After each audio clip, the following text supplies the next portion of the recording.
Hi friends, welcome to my YouTube channel. நம்ம இப்போ பாரதியார் பற்றி பார்க்கலாம். எல்லா டிஎன்பி கொஷின்லையும் வந்து பாரதியார் பற்றி கேட்பாங்க. ஸோ நம்ம பாரதியார் பற்றி படிக்கலாம். இவரோட இயற்பெயர் என்னென்னா சுப்பிரமணியம். இவர் எங்கே பிறந்திருக்கார் அப்படின்னா தூத்துக்குடி மாவட்டத்தில் எட்டயபுரம் அப்படிங்கிற ஊரில் வந்துட்டு பிறந்திருக்காரு. இவரோட காலம் வந்துட்டு 11/12/1882 11/9/1921 வரைக்கும். இவங்க பெற்றோர் யாருன்னா சின்னச்சாமி லக்குமி அம்மையார். பாரதியார் வந்துட்டு தன்னோட 11வது வயசில் வந்துட்டு 1893 எட்டயபுரம் மன்னரால் வந்துட்டு பாரதி அப்படிங்கிற பட்டம் வந்துட்டு வாங்கியிருக்காரு.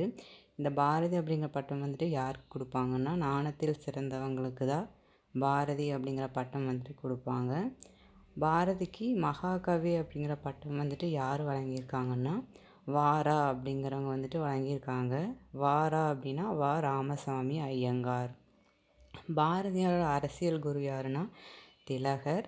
பாரதியாரோட ஞான குரு யாருன்னா நிவேதிதா தேவி. இந்த நிவேதிதா தேவி யாருன்னா அவங்களோட சிஸ்டர். பாரதியாரோட கவிதைகளை வந்துட்டு யார் ஃபஸ்ட்டு மக்களுக்கு அறிமுகம் செஞ்சு வச்சாங்க அப்படின்னா பரளிசு நெல்லையப்பர். இவர் வந்துட்டு பாரதியோட நண்பர். பாரதியார் வந்துட்டு எந்தெந்த மொழிகளை வந்துட்டு புலமை பெற்றிருந்தாங்க அப்படின்னா தமிழ், ஆங்கிலம், சமஸ்கிருதம், இந்தி, வங்காளம், பிரெஞ்சு, அரபு இந்த மொழிகள் எல்லாமே வந்துட்டு புலமை பெற்றிருந்தாங்க. பாரதியாரோட பத்திரிகைகள் என்னென்ன அப்படின்னா அவங்க ஒர்க் பண்ண பத்திரிகைகள் சுதேசமித்திரனில் வந்துட்டு உதவி ஆசிரியராக ஒர்க் பண்ணார். அடுத்தது சக்கரவர்த்தினி, இது 1905 வந்தது. இது வந்துட்டு ஒரு இதழ். நெக்ஸ்ட்டு இந்தியா அப்படிங்கிற ஒரு வார இதழை வந்துட்டு ஒர்க் பண்ணாங்க. 1907 வந்துச்சு. இந்தியா விஜயா, சூர்யா இந்த பத்திரிக்கையில் வந்துட்டு ஆசிரியராக ஒர்க் பண்ணிகிட்டு இருந்தாங்க. நெக்ஸ்ட்டு கர்மயோகி பாலபாரதி, இது வந்துட்டு ஒரு ஆங்கில இதழ். இதில் வந்துட்டு ஆசிரியராக ஒர்க் பண்ணாங்க. இது எப்போ வந்துச்சுன்னா 1908.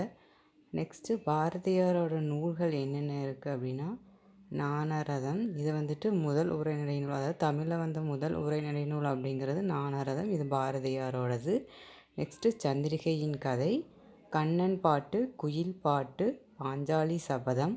இந்த கண்ணன் பாட்டு, குயில் பாட்டு, பாஞ்சாலி சபதம் இது வந்துட்டு 3 முப்பெரும் காப்பியம். பாரதியாரோட முப்பெரும் காப்பியம் அப்படின்னு சொல்லுவாங்க.